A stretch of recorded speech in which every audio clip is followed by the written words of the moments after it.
Hi everyone, welcome back into the studio. What we're going to do today is, as I promised, we're going to go do one of the Western paintings that I like to do. And I have one kind of sketched out here.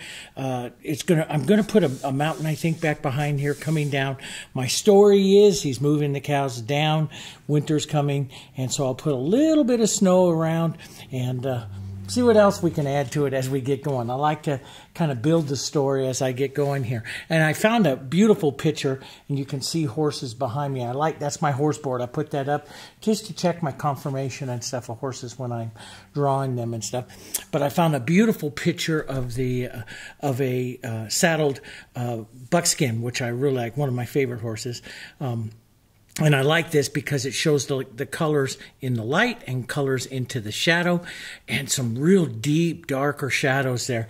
So, and I'm going to apply this. My plan is to bring the light in from severe left side here. So we'll have some whitish kind of snow and then these dark, kind of really warmer buckskin colors down through here. So I'm going to create a real warm, cool contrast. See how it works, okay?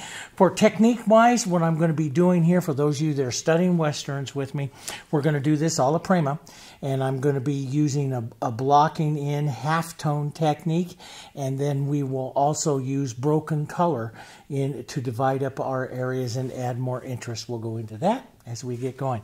This is my standard YouTube palette. I will list all the colors in the video description below that I'm going to use, and I'm going to be using the Fusion brushes, my favorite painting brushes of all. They're really a soft hair brush. I plan on painting the majority of this acrylic. I do have out some Diarylide open medium here. This extends the drying time for several hours. I have also a cap of the Heritage Extender medium, which also does the same thing, but it thins the color at the same time. This keeps the color thicker. So I'm a thin, thick painter, and mostly an acrylic painter, but I'm a thin, thick painter as well.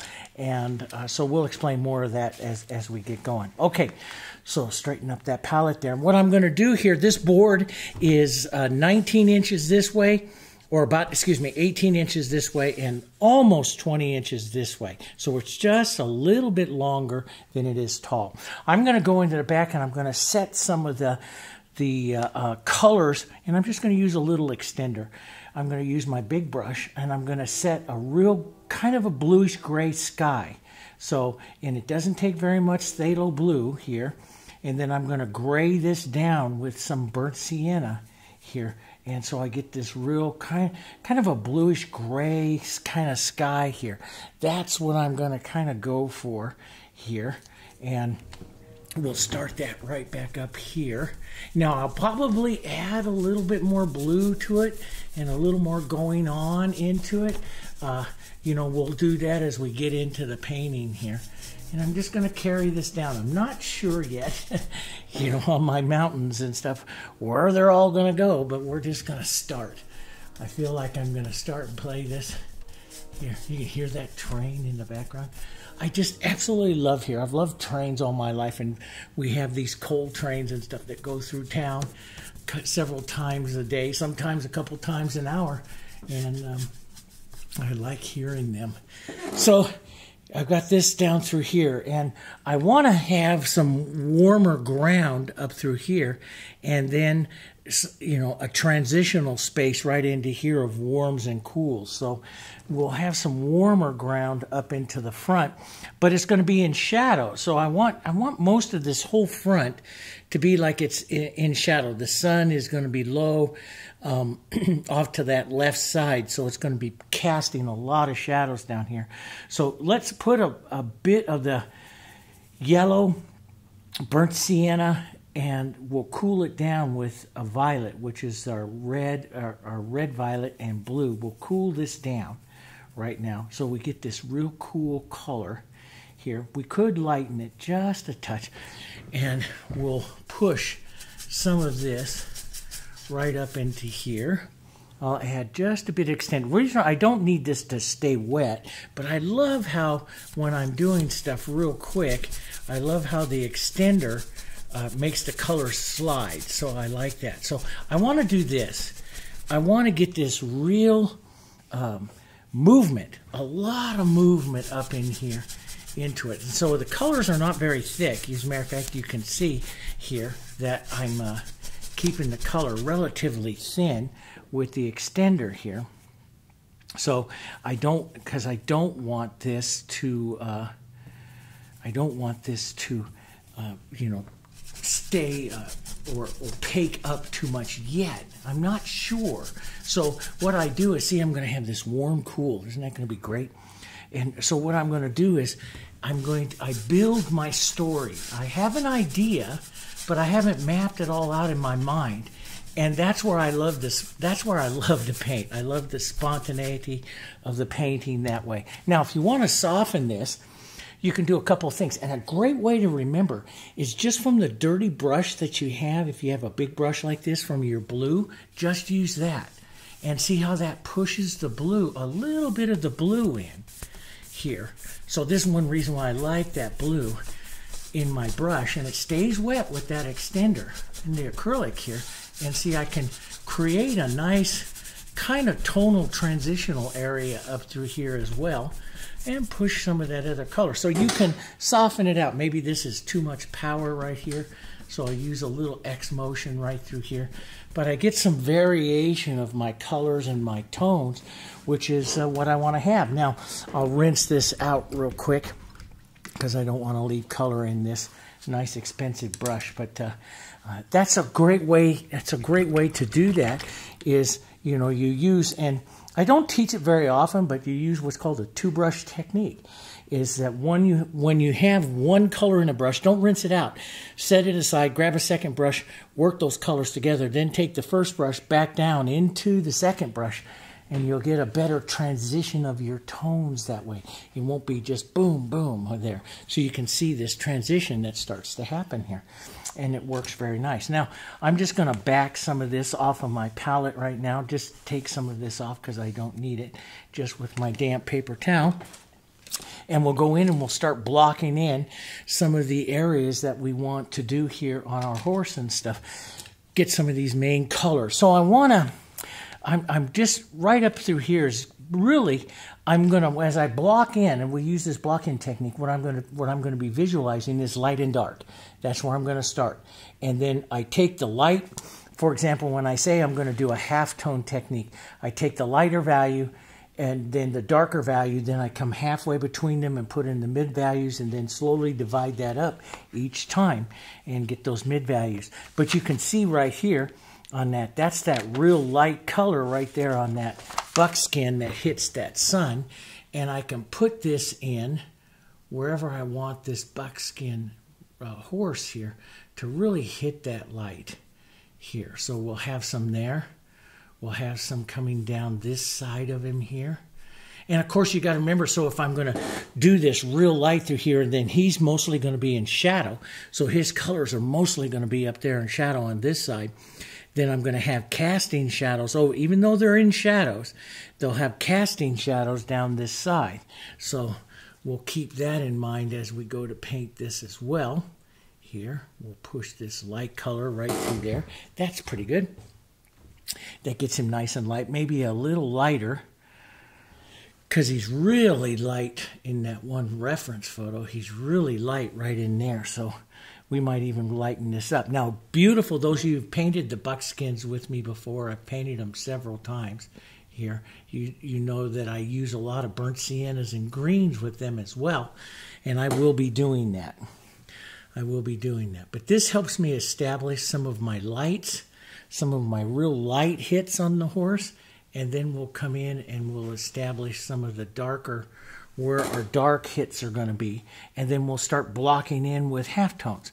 So now what I'll do is I'll come back in here, some of the real dark tones. And you can kind of see right in here that reddish greenish. Do you see that?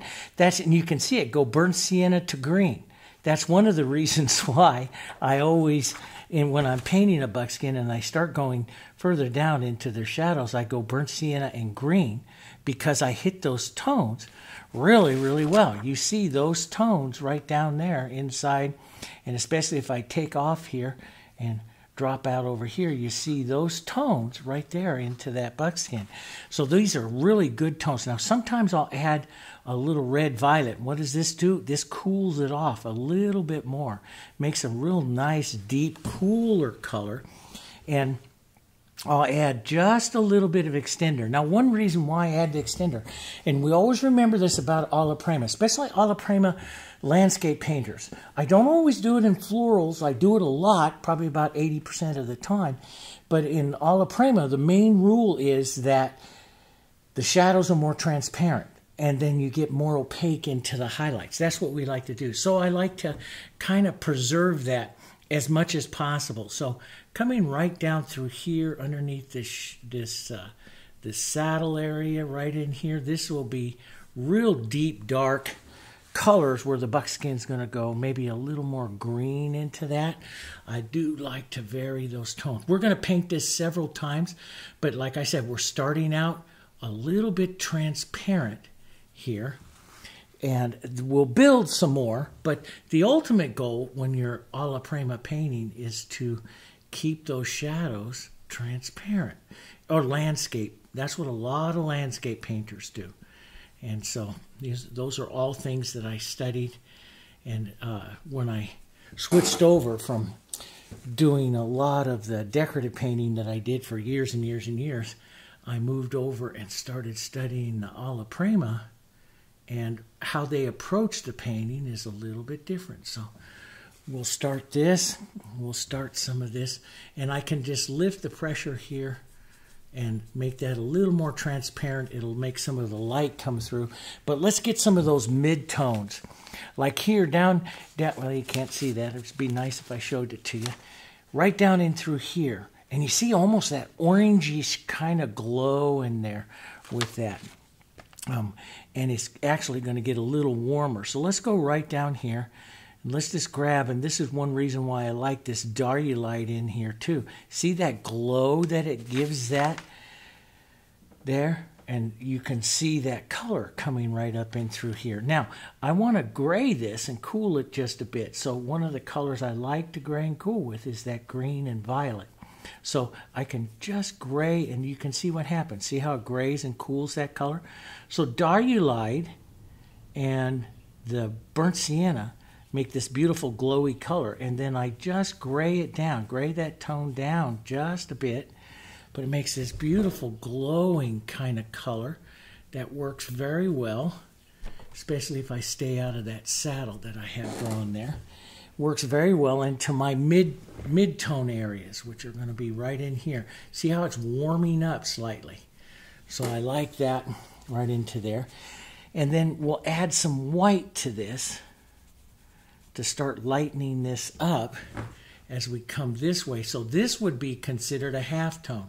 It's right in between, and you can see, like right up there in the horse, we're heading right into that. It's right in between my light and my dark. So I put my dark on, I put my first light on, and then I start these halftones. Now, the mid-tone, which is the halftone here, which is right about, and you look here on the value, so it's right about, yeah, it's right between a 6 and a 7. It'll dry to a 6, so it's right about a good halftone between light and dark. These colors that are here, they will dry just a touch darker, and we'll control some of that with how much white we pick up with it to soften some of those exchanges. But I don't want to worry about blending or anything right now, because look at the horse that's up there. See how mottled his colors are? I want to start to set some of that modeling on this horse right now. And so I do that with this halftone. Now, as I come up towards some of that light, I might just pick up a bit more white and a bit more yellow. So I grab that other slightly lighter. But when you look, and let's come down over here. When you look on this side, look at this light to shadow here on this beautiful buckskin. You see almost a greenish color in there, a yellow greenish. Do you see that? That's what we have to do, and that's what I like to do with you guys. The most important part about being an artist is being able to see the tones, see what it is you're looking at, and then being able to emulate those tones. And, you know, for years, since 1980, 83, I taught my first one. 1983, I've been teaching color theory, mixing of colors. And that's the one thing that I say that makes you a really great artist, is the study of those colors and tones. So see, when I add that green into that, I start to make that tone. I can come over here, model this with yellow and light, and I can create those tones that you see right there on the side of his face. Do you see that? And so that's part of the things I always say about being an artist, is being able to get over there and capture what it is that you're actually seeing, and that is what's going to give you the ability to paint it a lot better. What's the tone that you're seeing there? Now we're going to carry that down here a bit, okay? So now we want this, we could have a touch more of a darker tone in there, especially up and around the front of his face. And we'll model some of this, get some of these, what I say to you, like I told you at the very entrance of this, we're going to be doing some color in with our broken color. And so I'll do that. I'll specifically go in and do that. Leave a little bit of the dark here, model this up here on the side of his face. You'll get the edge of his mane here. We'll see some of that, but we'll start to see see what happens to him. See that greenish tone and down into the orange tones down here. And some of those orange tones, these green tones you may want right up in here. This is the look of what we call the broken color that starts to make the horse so wonderful. Put some of these cooler tones right down, these grayer tones right down in through here. Some of the lighter tones. And you can see it starts to dry up a little bit because I'm not adding too much to this as far as extenders or anything. So it dries up. Now, if you don't want it to dry up, you can certainly add a little extender, or you have the open medium there. But I'm a tone painter, and a lot of people say, "Oh, I'm a tone painter." I am a tone painter. I don't mind mixing.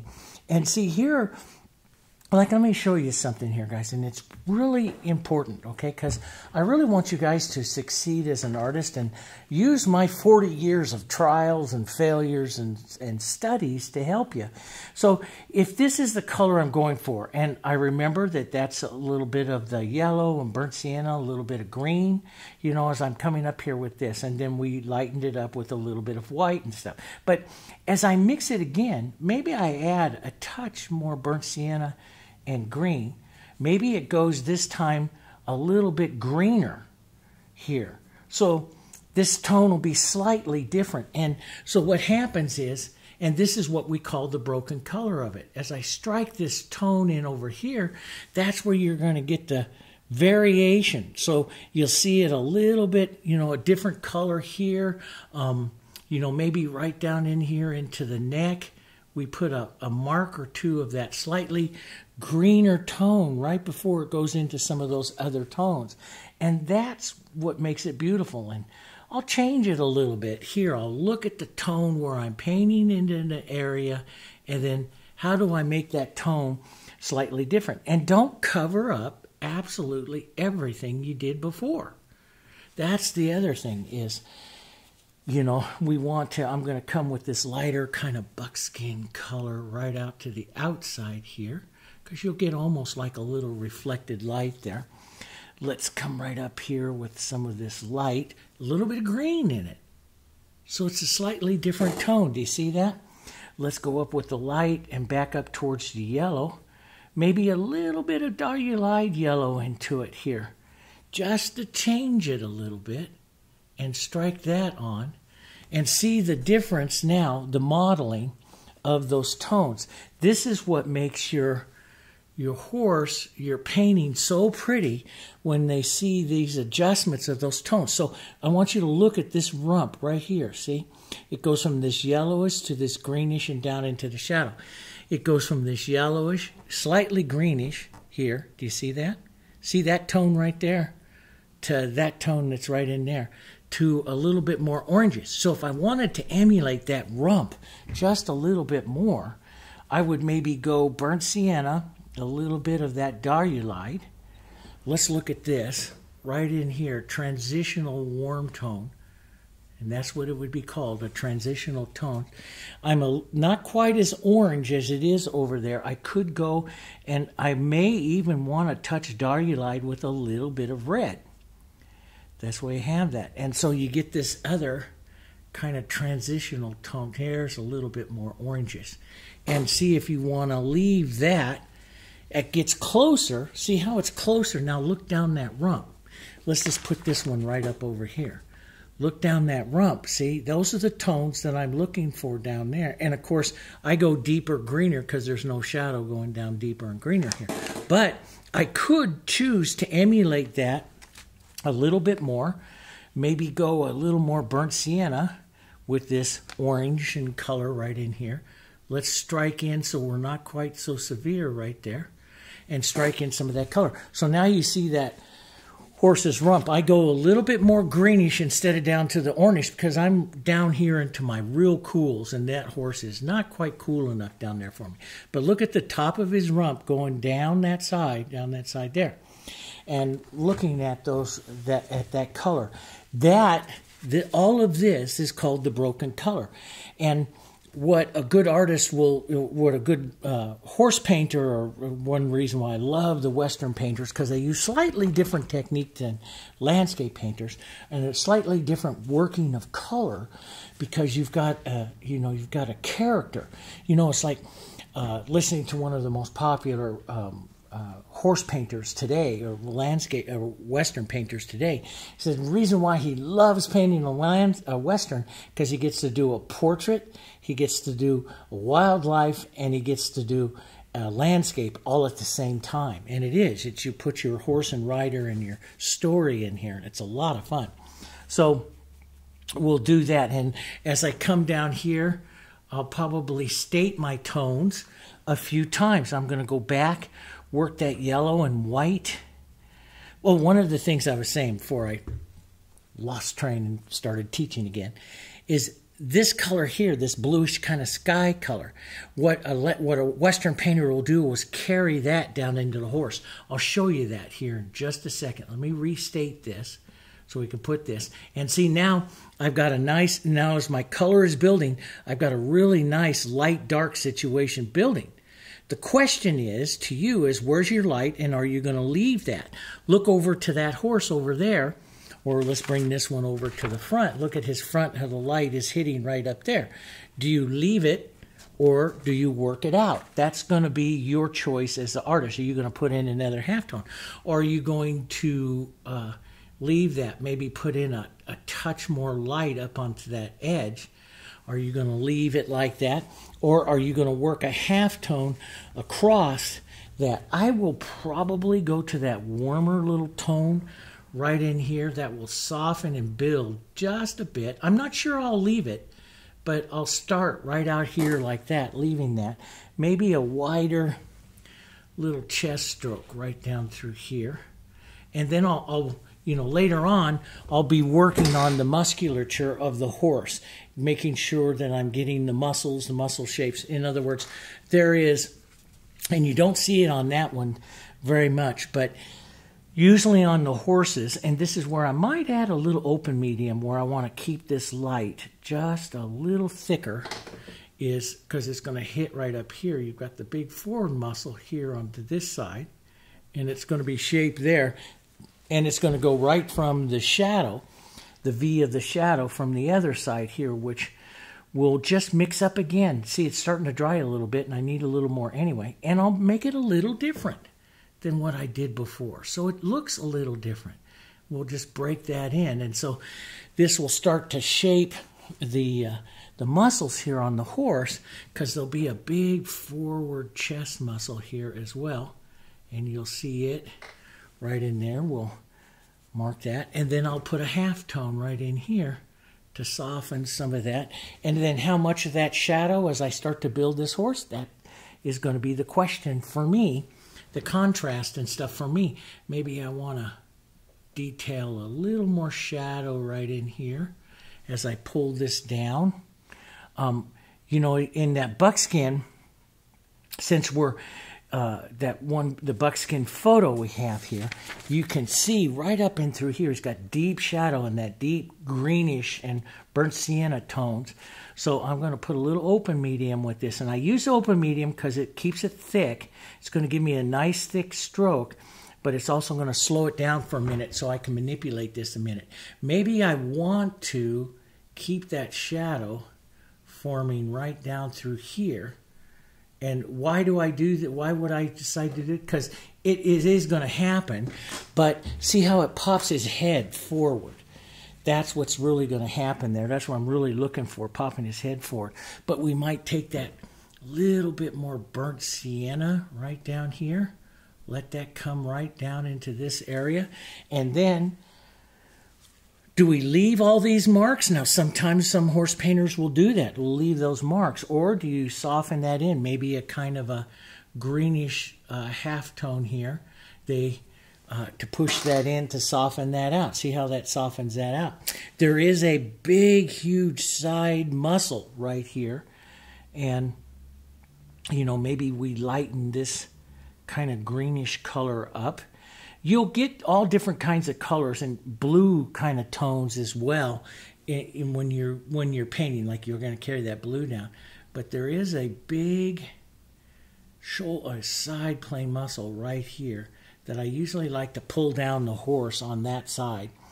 Now, do you leave all of that in there? That's going to be up to you. Sometimes I won't make that decision right now.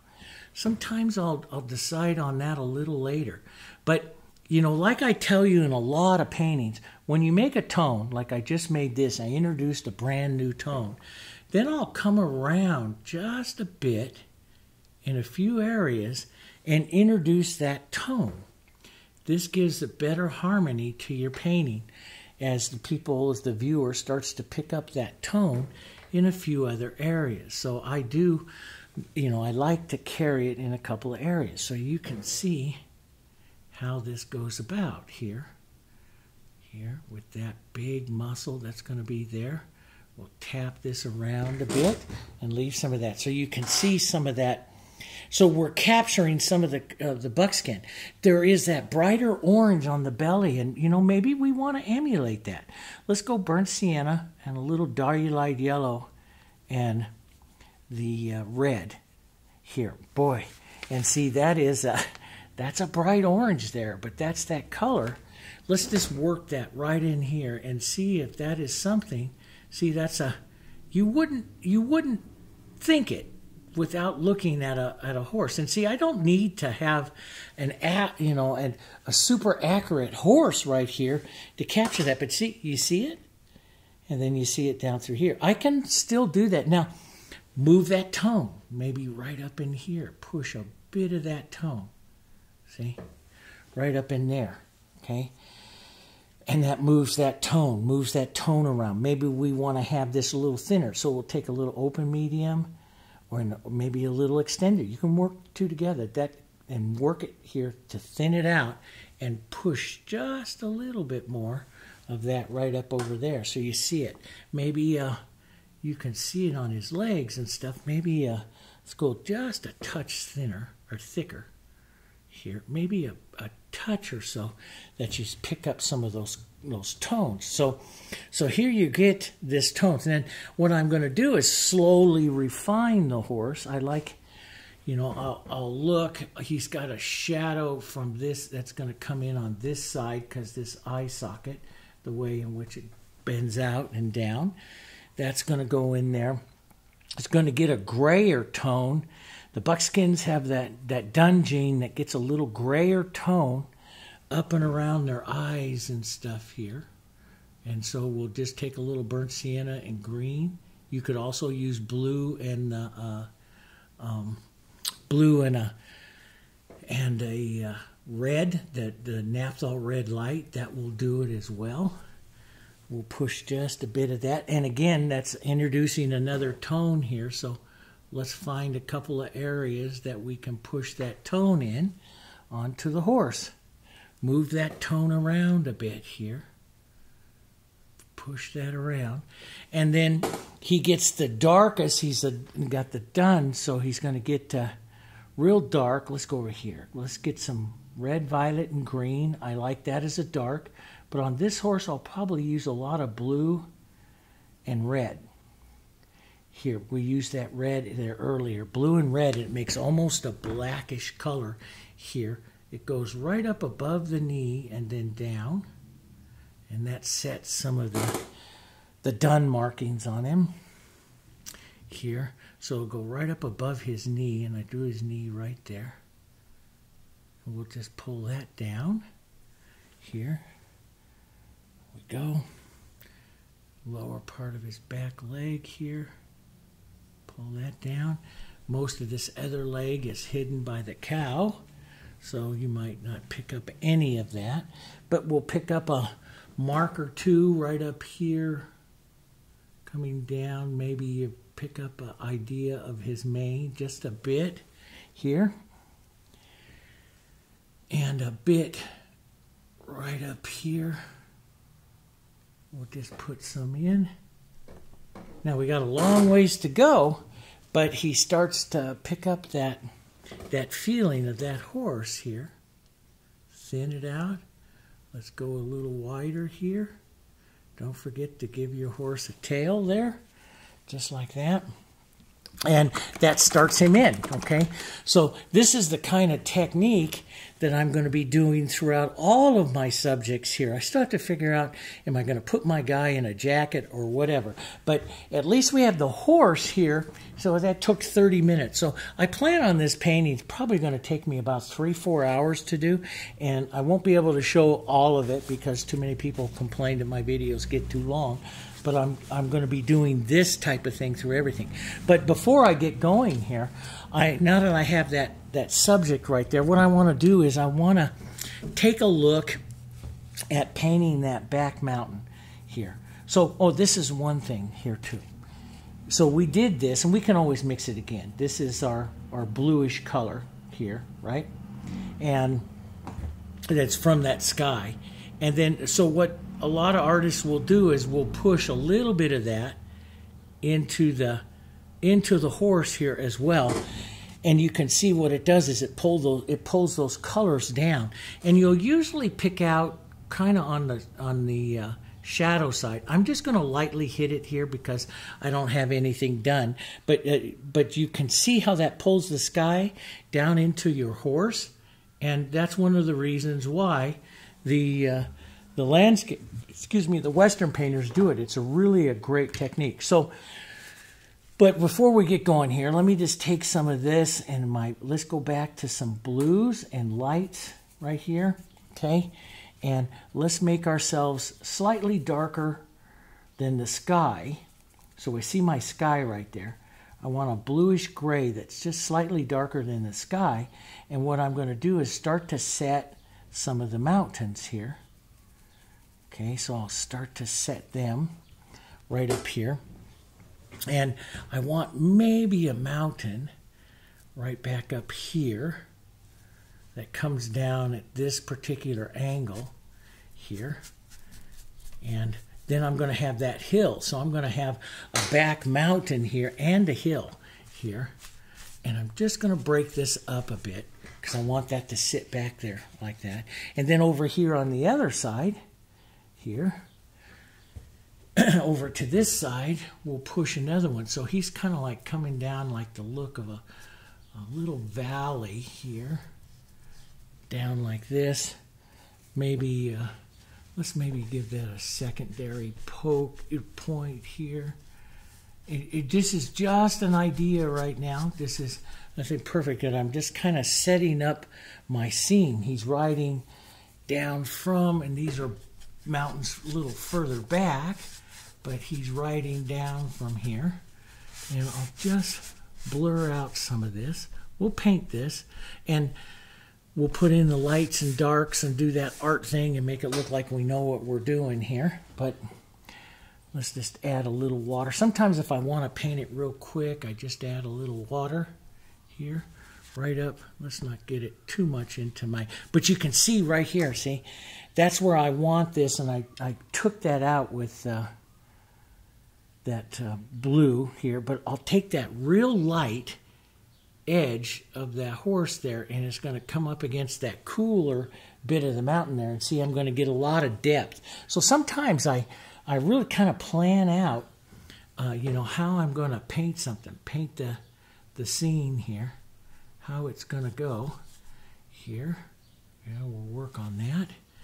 And let's just put a bit of that right back in here, right back in there, back behind the guy here.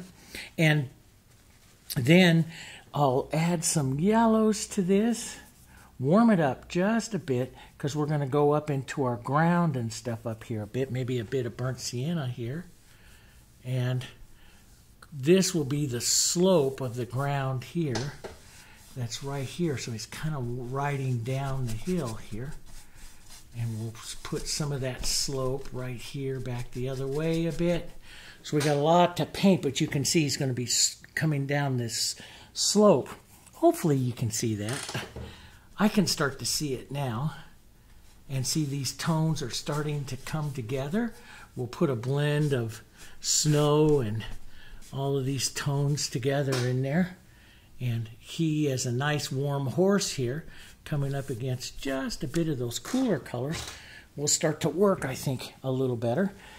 So what did I do when I start this is I start to say, okay, light and shadow again, right? Everything's light and shadow. So maybe I'll take some of this real light, even this warmth here, a little bit of gray, but real warmth with that light that's right in here. And I'll hit a couple of areas here. This might be the snow that I see. Maybe this is a little snow area right here. Just a bit of it here before we up onto those edges, because, and we want just a bit, because, and I'm going to switch to a smaller brush, because we the light is to the left and way off to the left, so the light expression on those hills is not going to be as much as maybe you think. So let's push some of this light coming right down here up onto this side.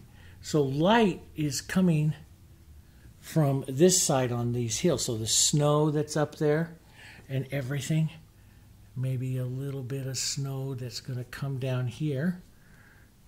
A little bit. Let's put a bit more, and like just the edge of the light, and okay, and maybe a little bit of gray with that. Maybe it gets a little bit, and I just wiped out my cow I drew back there, so I'll have to draw it again. But we push just a little bit there. Then we'll come in blue, violet here, a little more blue. And I'll lighten this up, some of the gray. Sometimes I put the burnt sienna in here and a little green.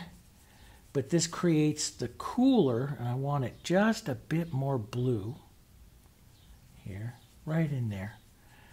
Let's see, that might be just a touch bright, but not too bad. If it's too bright, just put a touch of the burnt sienna in it. Okay? And that's not too bad. But we'll push some of the blue here, like this, back out to the other side. So, and I'll push into some of this. This will create the little crevices, and so shadows are into the blue on one side, into the violet on one side, and lights are up into the yellows and warmer colors here on the other side. And we'll cross some out, we'll cross some, but I'll paint this a couple times, just like this, to start to build the interest that I want to see here. So I'll push some of this color now, and then I'll start to get smaller sometimes too. I'll take a little bit of this gray. I'll come back through here and touch in some other little rocky crevices and stuff like that to create the look of this back mountain. And a lot of times when I'm building it like this, I can kind of see it, and then as I start to build it, I get more and more and more ideas, and that's how I do it. So we'll take some of this cooler stuff, maybe some of this cooler, and see, this is what I want. I want this cool to get and part of my plan here, get this cooler color here as close to the horse as possible here. And that is going to create that great warm, cool contrast here on this part of the painting that I want to. And I took out his ear and everything, so we'll have to put that back in. And I also thinned down his head a bit, but we'll put that back in too. But that'll give you an idea. So here, as I come up onto this side, I'll put a lot of cool here onto this side, so that this mountain that's back here, I might have a little bit of warmth, so we'll have maybe a little bit of an angled ridge line or something. So everything leaning to that left there will get the warmer light here, okay? And then everything leaning to the right is in shadow, just like the horse is. Everything on the right side of the horse is in shadow. And we'll go from there, and I'll build that, okay? So that's what I'm going to do now for the next few minutes, is build that back there. And then I'm going to block in my cow up here to the front. For the cow, that I'll be using almost the same kind of colors, but it'll be heavier on the burnt sienna and yellow. And then I'll be adding some violets to the shadow side. I'm going to show some video clips as I do this. I might even go over and block in that cattle dog. Okay, but you're going to see me work this several times doing the same thing. And again, you can, I have this here. This is really coming forward. I'm getting some nice depth. So I don't want to go in there and manipulate that very much more. I'm getting a good look to that. So I don't want to go in there and paint a mountain that's going to climb all the way to the front. Does that make sense? Keep that mountain kind of simplistic until we decide more of what's going on in the rest of the painting. So I'll do a little bit more on that mountain, though. I will do a little bit more. And then I'm going to block in these areas, and I'll go in and block in the guy using the same thing. Start lights, start darks, then start making your half tones in between, okay? And we'll have a bit of fun, all right? Okay, see ya in a few minutes.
Hi everyone, welcome back. Okay, so I worked on that for a couple of hours actually and used up all my paint, and so I put down another palette here and starting to use it already.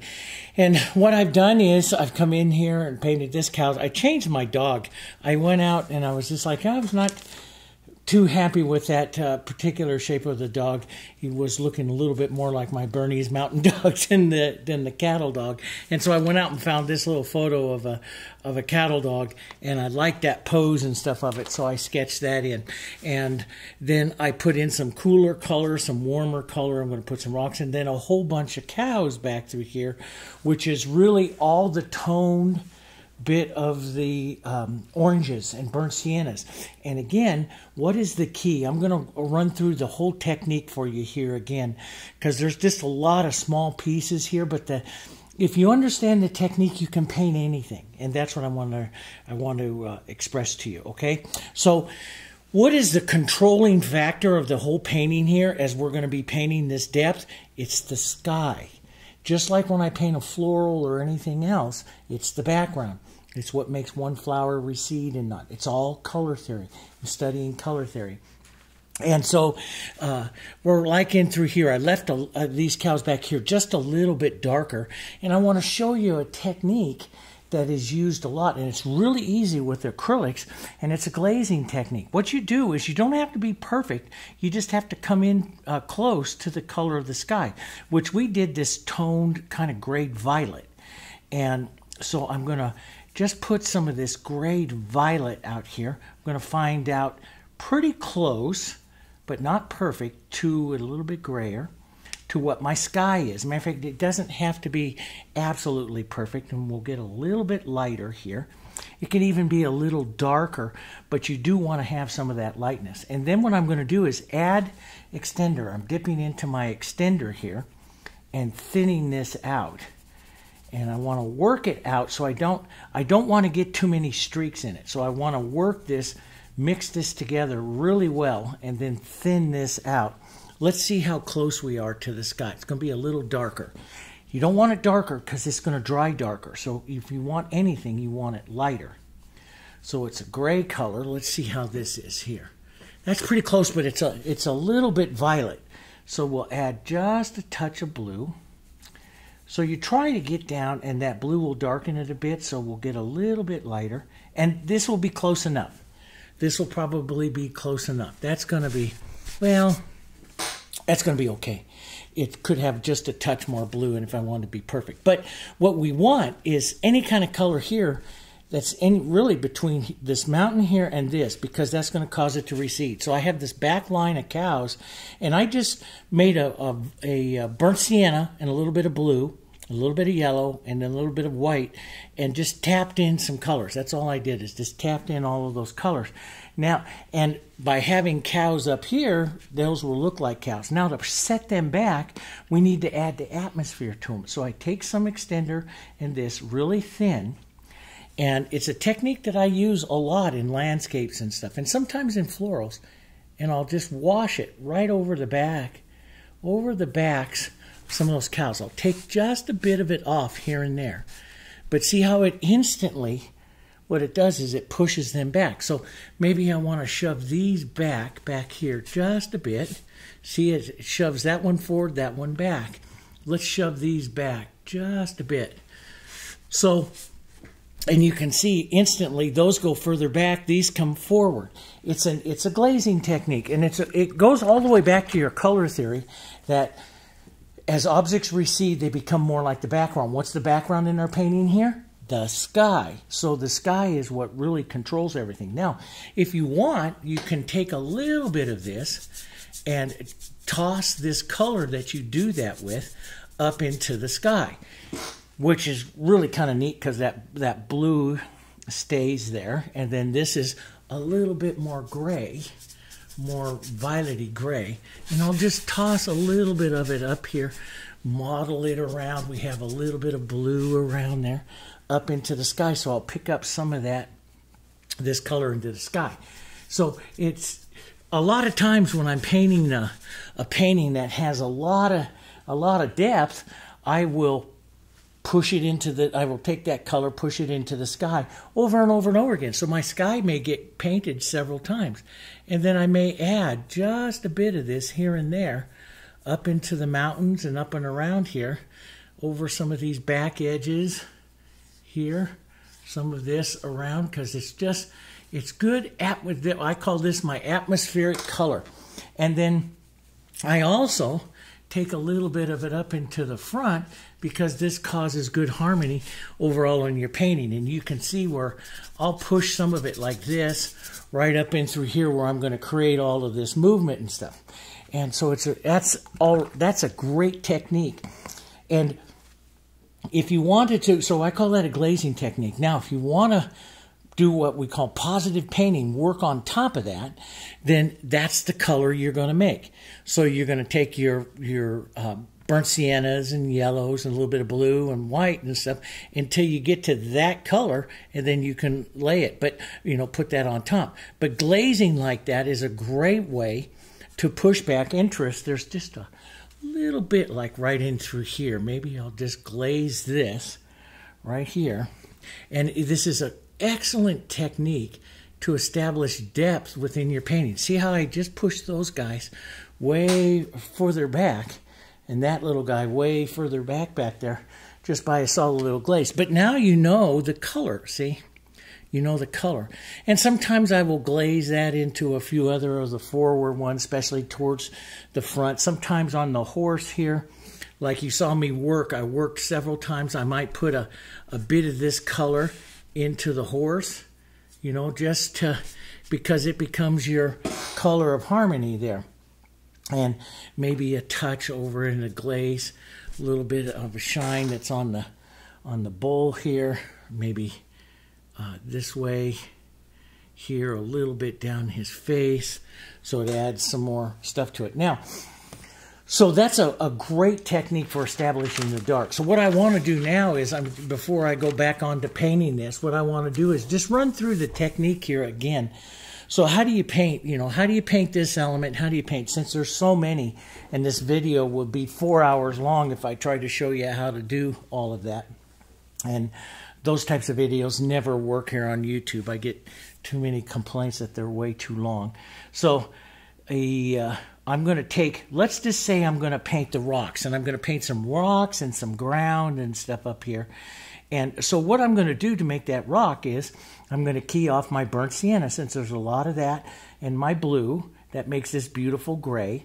Sometimes in rocks I like the blue and the red together. Makes a slightly different kind of gray that's very nice as well here, okay?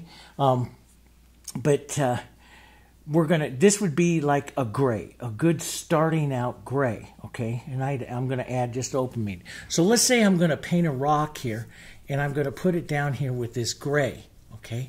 That's going to be my base color here. Now, the next part of the technique is to shadow that. So what I want to do is I take the darker version of what I'm making that gray with, the blue. I usually will cool it, because shadows will go cooler. Sometimes I'll add a little green and red to it, right into here. But I put on a nice, depending on its position in the composition, I put on a nice shadow up onto that side, so right down in through here. So when I come in here, and I don't want to go quite this dark, so I'll lighten it up just a bit. But right up through here, maybe up onto the shadow side, I'm going to put a rock there. I'm going to put some rocks right out through here. So this little rock unit has a gray into it, and then it's going to have this cooler shadow. And I do want, this is what we call the broken color. So this is one reason why I don't mix up all the time, because sometimes you'll see a little blue come out, sometimes a little bit of red. Now, over onto the light, so I'll come over here to the side, I'll lighten it up. Now, sometimes I'm sliding right over here, there's some burnt sienna right there with it as well, and that's warming it up. And that's what you want.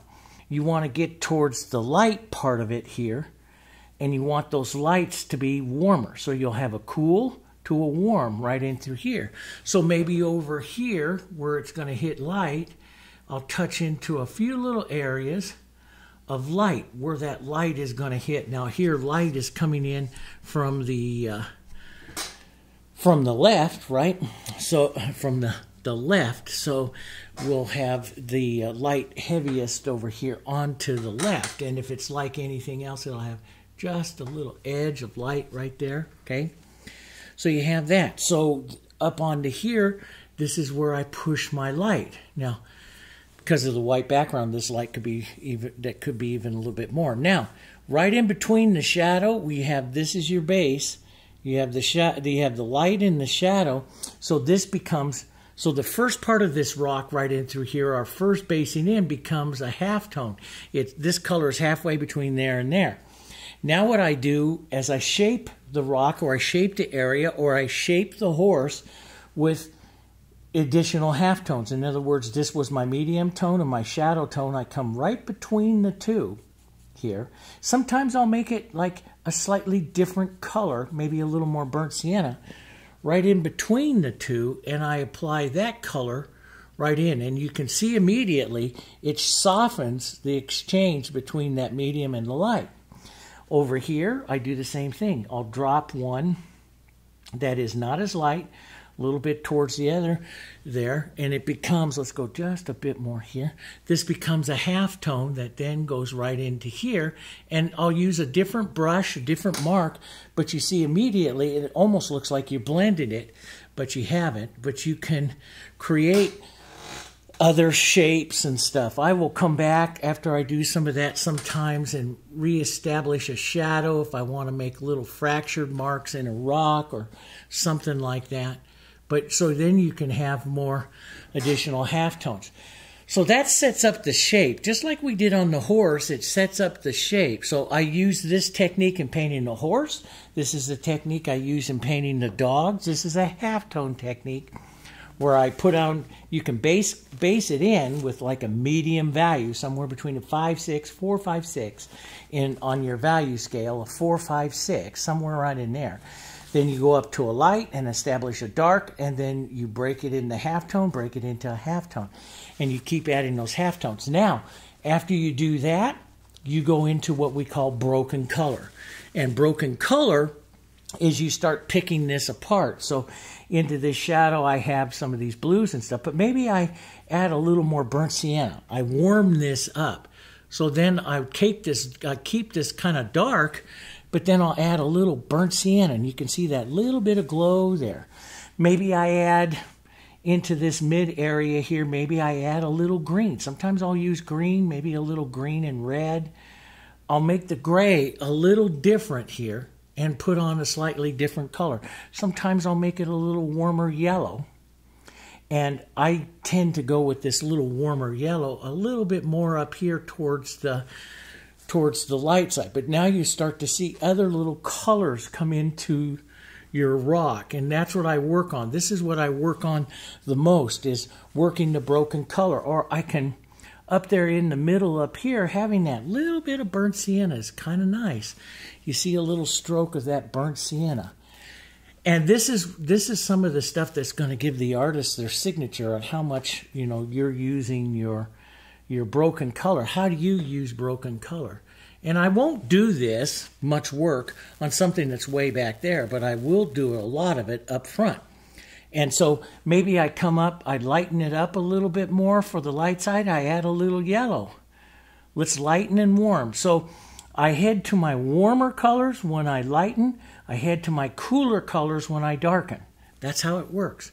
And you just put in some smaller little touches, some light touches. Maybe you go back and you soften that right there with a halftone. Pull some of that tone through. You can tap it and do whatever. But all of a sudden you start to shape a rock. Or, you know, this is the same type of thing that I did here when I shape a horse or I shape a cow. And so when you look at the cow here, you got the light side. Now I could come back in. I added a little bit of yellows and stuff, but I could come back in and warm and lighten and add all of that in there as well, a little bit more. That is going to be, you know, that determines the complexity at which I do that broken color. You know, well, one of the things here is like on the side of the cow here, which I like a lot, is we push that real warm, just a real warm color. Some burnt sienna, some yellow, maybe some of this Diarylide Yellow. Gets a little bit of a nice warmth, but you push that warmth in here onto the shadow side of some of this, and it just really, and I put some into this horse, onto his belly and stuff there. It just really gives a nice glow, especially when you're up in your center of interest. I wouldn't do it too much into the back.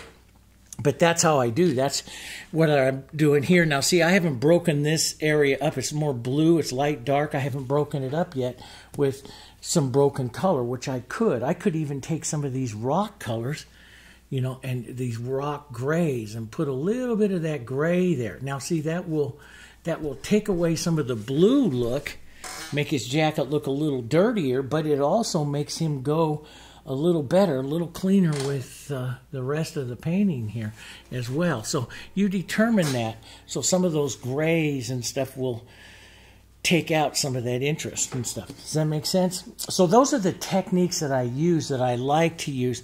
And one of the reasons why I use that technique a lot, you see me halftone in the roses. I've done some very detailed roses, halftones. And so now you're seeing me use it on a landscape. The actual halftone painting technique I learned from the Western painters, landscape painters. And I like to paint the Western landscape painters because, this is an element that has to maintain its true to form and stuff. So it's a great thing to practice to help you refine your eye to seeing halftones, how to see that without distorting the shapes and stuff. It works really, really quite well. So what I'm going to do up into the front up here, I'm kind of working this painting out, as I go. I'm not real sure on a lot of it, but what I want to do is put some warm, like a trail. So I've added quite a few of the cows back to there. This is going to be called Through the Pass, so I'm making this mountain pass here. I might put something back up here. I haven't really decided. And then up and through here, I want to make a warm, like this is the dirty part of the trail. Now I don't want to take out all of my grays and all my other colors, so I just use short vertical, sometimes a horizontal, and I'm just making a warm tone here. Might even add some open medium here. Don't take out all the colors we have there already, just build them. But I'm going to set up the idea of a trail here, and then I'm going to set up, after that, the idea of these walking through a trail. And just like, we saw, I have my photo here that I took that I was teaching snow. I want to set up some snow, areas of snow, just like we talked with the cooler violets and the warmer colors that you see into here. And just like Clyde Aspavig and stuff did on some of his paintings and stuff. So I have lots of nice little references and stuff that I have out here. And I want to take some of these cooler, maybe a little bit more towards that violet, and I'm going to set up some snow. So I'll set up some nice violet here, blue violet snow, and I'll use that right up against like the edge of this rock. Here, I'll push that out, and then I want to use some, immediately go from those violets right into some of my warm colors that I have right out here. So I'll push that in, and I'll push and work this color, this snow out. Because I want to have snow. My idea is to have snow and all of this bushes and rabbit brush and stuff like that all together. So, and I'll take some softer mid-tone colors and just kind of pull through that.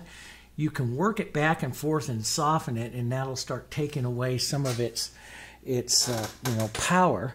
But we want to have some of this shadow in here, just little shadow bits in there of this color. And I don't want to have a whole bunch of brushwork here. I want the brushwork all up in this area. So the more you go over it, the softer it gets. Or I'll just take my finger sometimes and just start working through this to take some of that out, to soften it until I start to get the look that I want. So I'm going to build little areas of snow, little areas of brush here, and that's going to take me a good hour probably.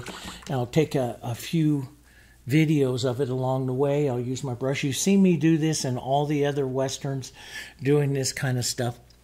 And then I'll come back and we'll add a little bit more detail and stuff like that to the horse and rider and finish this thing up. Okay, so give me a bit. Watch some of these things. Try some of those halftone techniques because they work really, really nice. And then also that pushback. Look how that dried down and pushed back. I instantly get a nice, it pushed that one way back. I get a nice depth. It's a nice thing. And, you know, you may want to come back in here, build your sky again and again and again. I'm a little weak in here, so I might build it again as well. All right? But I'll film a little bit along the way. And grab yourself a cup of coffee and take a look. And let's get finishing up on this.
Hi everyone, welcome back. Well, I'm really kind of happy with everything here.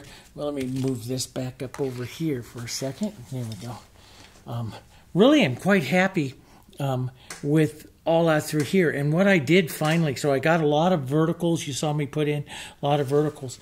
And then at the last minute, what I did is, you see me do this a lot of times, just come in with the palette knife and just scrape that down. And when you're doing the palette knife, if you want to get all this nice little broken color here, that's where this, you can see my palette here, but that's where this open medium really shines. You mix some of this up into here, because then it just slides over the surface.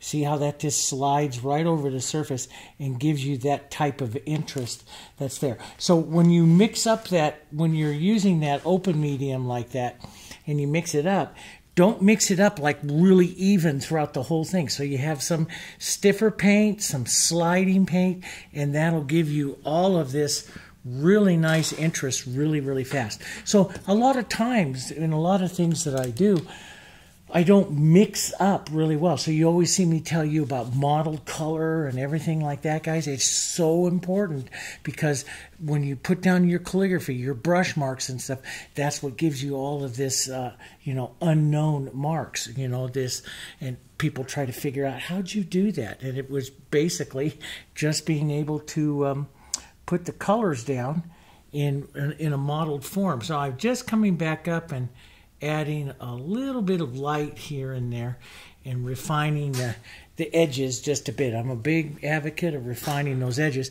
Now, let's go ahead and put the chest strap on here. Let's see. We'll use blue and white.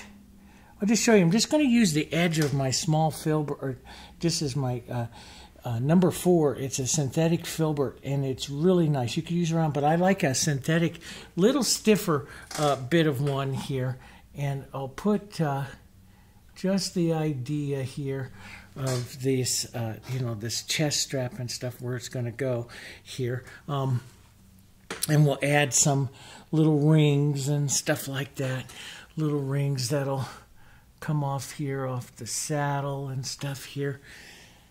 I'm just going to, quickly do some sketching and stuff of it, and not be absolutely precise here. Let's do a kind of a gray. I'll take some of my blue I mixed up there.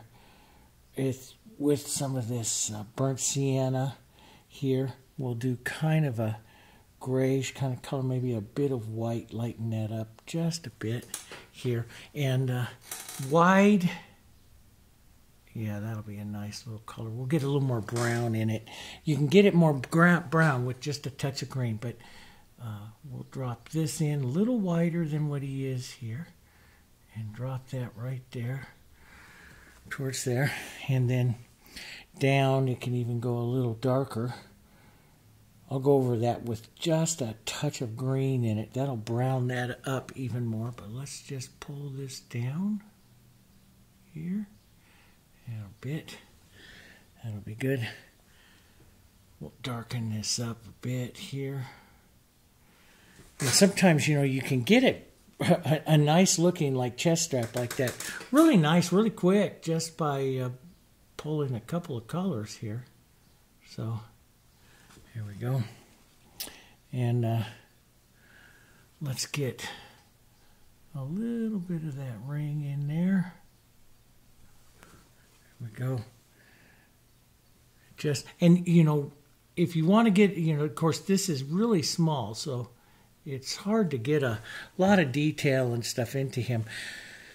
But, you could like take a bit of blue here, like some of the blue I was using over here on the snow, and just drop that in right in there like that to make like a little reflected light color on there. That's not so bad here. And so that's not too bad there. Put that in there. Maybe a few other little straps and gizmos, you can like the edge of his girth strap here. Oh shoot, we never even there's some things we forgot here, like his stirrups and stuff, so we'll add those in. maybe a yellowish gray kind of color here, and we'll drop the edge. Let's see, this will be down, so his little stirrup will come right in here. There. Let's drop that in, and maybe just grade, just fun. You see a little bit of this. So you can see, you know, when I show like this, you can see how quick I do paint some areas. You know, even though this is detail, you don't need to, you know, you don't need to do a super great job on this, because the painting itself, and this took me a while to get, the painting itself is so busy that, you know, you really don't need to do a whole lot of stuff here.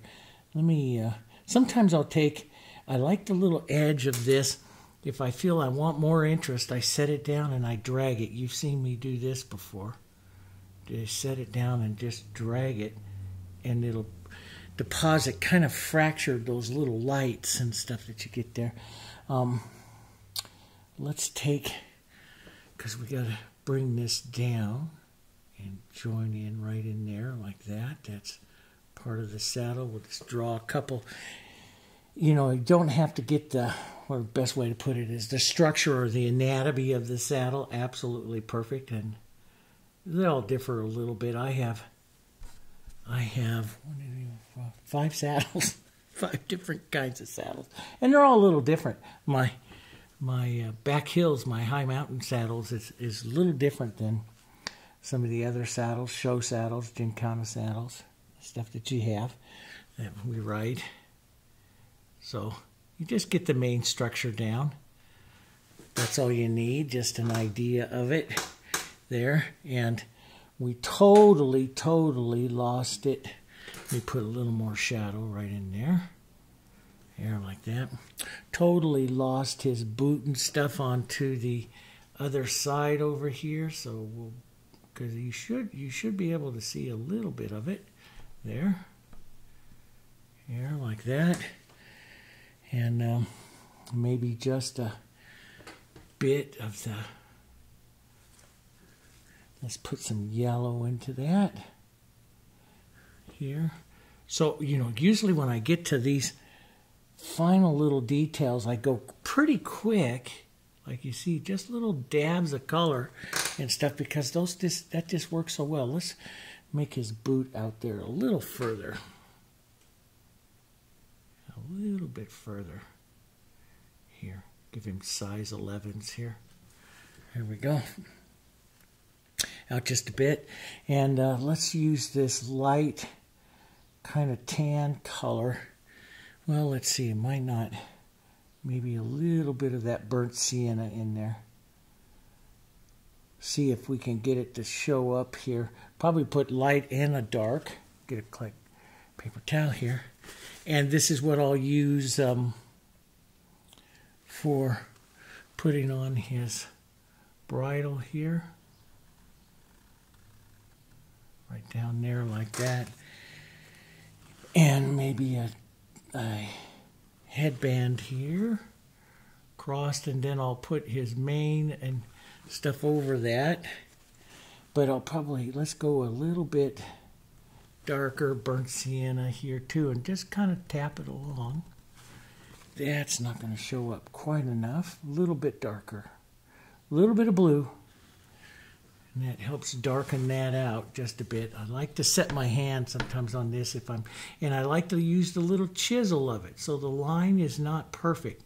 I like to drag the lines, maybe, and I set the brush down a bit to get it a little bit wider at an edge.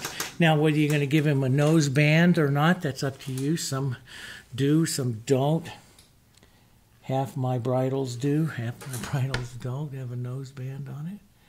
You can give it a little decoration there. A little bit of light here, like that. And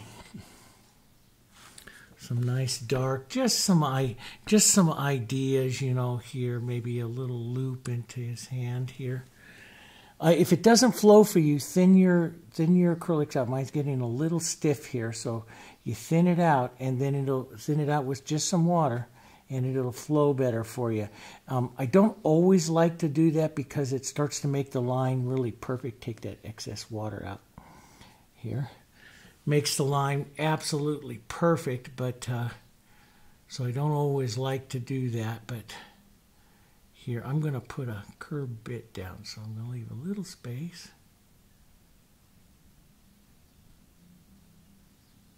We'll just draw a little extra rain down right there.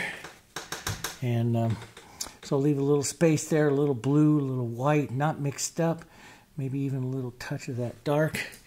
And we'll just, because this is so small, we'll give just the idea of the little down and part of the curve bit there. Light and shadow, you know, just like I do with you guys when I do little figures and stuff like that. It's just light and shadow. That's all I use with that, you know. And so you can come through and add any more little details, like his hooves here. I started to put his hooves on, and they dried down just a bit, so I might touch a little bit of blue in there just to bring those out. A little bit of that light blue just to bring those out a bit more there. You know, touch over to the cow hooves here, same. Give them a little bit there. There, just leave them kind of rough. But touching back and forth, you know, do you want to lighten up the dog? Do you want some more stuff going on there? Do you know, what do you want to do about the back horseman? You know, I say let's just keep him really soft, maybe a little bit longer here on some of this. Just keep him really soft. You know, here on the final little details, you could get more detail. There's definitely more detail you could do onto the saddle and stuff here, but I don't think I will. You know, I'll probably give him a lighter little horn here, saddle horn right up there. But I'm going to leave the majority of this pretty much, you know, pretty much softer there.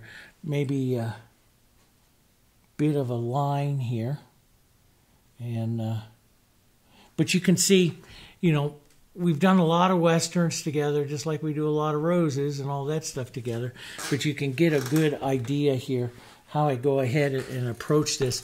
If you want, you know, some longer instruction, I did a couple of longer instruction videos where I show a lot more detail into it. Here it's just building, and it's just using that halftone technique, and it's really a lot of fun. You just sit down. I did his face, just very simple.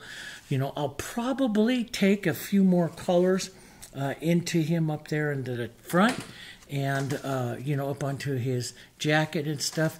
Carry some of these beautiful tones that is carried up here in the bull, right up through here. And then I'm going to sit back and look at it. You know, whether or not I want to do any more back up into here, well, that's just all, and you know, that's just all decisions you got to make. And then, do I want to pull him more forward? That's just all decisions that you got to make. And so, usually with the Western, a lot of stuff when I do alla prima, I paint it, and then I consider it done. With the Westerns, I'm still learning those. This is like my 12th or 13th one that I've done. So I'm still finding my way and finding what I want to do with these Westerns. And thank you for those who joined me with this journey. And so I'm not quite sure yet, you know, what I might, you know, might want to do on some of that. I'm just going to, I just saw this. I want to put a little more shadow right in here on that shadow side. Drop that down right in there. Just blur that out a bit. Edges. I'm always looking at the edges. But anyway, that's that'll give you a good idea. Now, the ones I did with the Longhorns, the two horse riders and the Longhorns, I show a whole lot about how to build up all of the fronts and grashes. And I didn't use it on this, but I show these brushes, you know, how to make and use these brushes, which gives you lots of really great grasses, you know. But this technique, I wanted to keep it just pretty much simple brushes, and either using the tip of it or laying it flat and doing the halftone techniques, and see how long it takes me to paint this whole thing. I would say the whole painting here is about 4 hours. 4 hours time. I worked a couple hours off camera putting all of that other little stuff in there. But you know, give it a look. Those of you that are in the memberships, I will put the photos and stuff and some of the reference and stuff, some of the horses, references and stuff that I used over onto the community page. Just go over there and you'll be able to find that. And oh, I had lots of other questions too. And for those of you that watch me all the time, can you sell your paintings? Yes, we allow you painting designs and stuff that I do. And we're very supportive of artists that, you know, and for you, you have the ability to make some money. God has blessed us with a very nice career and, you know, business and stuff here with this, and so we like to pass, you know, some of that on. And so yes, you can do that. All we ask is that you don't turn them into prints. You can't do mechanical prints because that is a violation. But if you want to paint and sell any of the flowers, anything that I show here on YouTube, you go right ahead and do that, okay? And it would be great if you put on, you know, something on the back that, you know, original design by David Jansen, because that helps protect our copyright. But feel free to do that. And, you know, we thank you for supporting us, and we'll support you, okay? Thanks very much, guys. And I'll see you guys on the next one. I have a big snowy owl that I want to do. And then, of course, our flowers. We got to get back to our flowers and stuff as well, okay? So look for those. Those will be up in the next couple of days, and I'll see you guys, okay? Thanks a lot. You take care.